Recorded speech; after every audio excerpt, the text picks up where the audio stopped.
Živijo Metka, si pripravljena za spletkarjenje? Sem. Živijo Max, živijo infodromovci. Začnimo na našem Instagramu. Zelo vas je zanimalo politično dogajanje.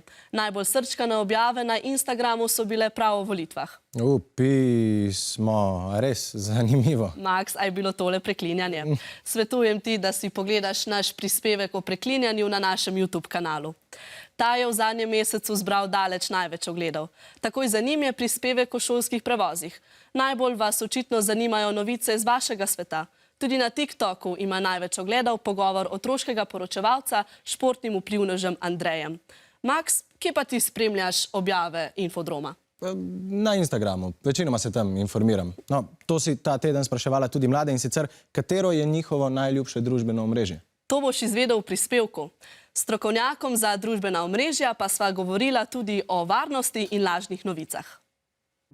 Izberem TikTok, zato ker ima veliko tutorialov in mi pač ful pomagajo. Druge posnetke lahko pošiljaš še svojim prijateljem. Izbrala sem Snapchat. Izbrala sem jo zaradi tega, ker si lahko pošiljaš slike in ker lahko zbiraš ogenčke. Po mojem mnenju najboljša aplikacija za mlade bi bil Snapchat, da se stvari zbrišejo, da stvari ne ostanejo na nekih časovnicah, je naredi nekako največjo uslugo mladim čez par let, ko bo mogoče iskali službo, ko bo bolj neki resni vlogi. Meni starši dovolijo Snapchat, na Instagram in TikTok pa so bolj pazljivi.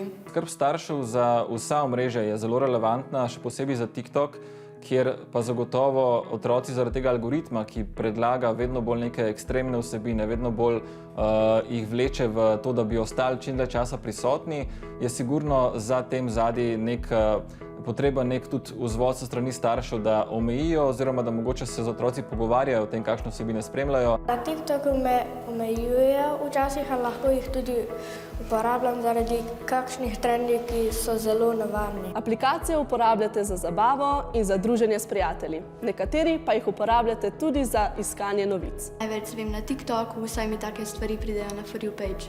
Jaz tudi na TikToku največ vidim novice.